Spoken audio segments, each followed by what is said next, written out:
Headlines नंतर आजची एक मोठी आणि सगळ्यात महत्त्वाची बातमी पाहूयात। बातमी आहे उपराष्ट्रपती पदाच्या निवडणुकीची।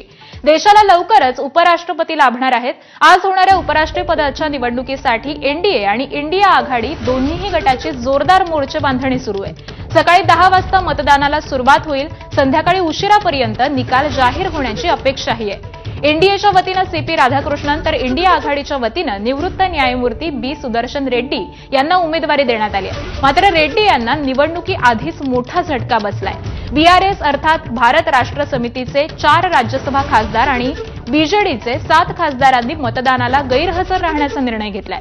यामुळे इंडिया आघाडीला हा मोठा धक्का मानला जातोय। मात्र प्रत्यक्ष निवडणुकीमध्ये काय होतंय हे देखील पाहणं औत्सुक्याचं ठरणार आहे।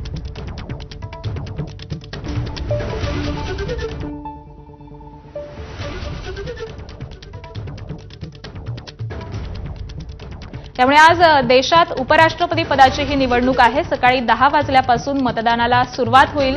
संध्याकाळी साधारण 5 वाजेपर्यंत हे मतदान चालेल आणि त्यानंतर लगेचच मतमोजणीला देखील सुरुवात होईल। त्यामुळे आजच भारताला नवीन उपराष्ट्रपती मिळणार आहे।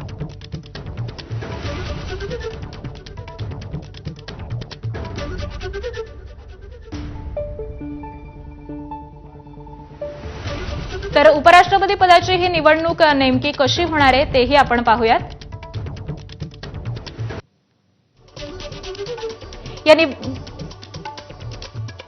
या निवडणुकीसाठी सर्व खासदारांना एक पत्र पाठवण्यात आलंय। त्या पत्रामध्ये खासदारांना एक विशेष क्रमांक दिलाय।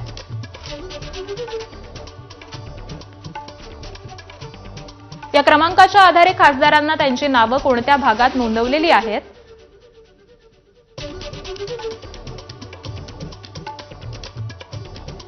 त्यांना कोणत्या क्रमानं मतदानासाठी जायचं आहे हे लिहिलेलं आहे। खासदारांना एक मतपत्रिका दिली जाईल। त्यावर दोन्ही उमेदवारांची नावं म्हणजेच एनडीएचे सीपी राधाकृष्णन आणि विरोधी पक्ष इंडिया गटाचे बी सुदर्शन रेड्डी यांची नावं असतील। खासदार त्यांच्या पसंतीनुसार उमेदवाराच्या नावासमोर पसंतीचा 1 आणि 2 क्रमांक लिहू शकतात। हे क्रमांक लिहिण्यासाठी राज्यसभा सचिवालयाकडून पेन देखील उपलब्ध करून दिलं जाईल। बहुतेक पक्ष आणि दोन्ही आघाड्या आपापल्या उमेदवारासमोर पसंतीचा 1 क्रमांक लिहितील आणि 2 क्रमांक वापरणारच नाहीत अशी शक्यता आहे।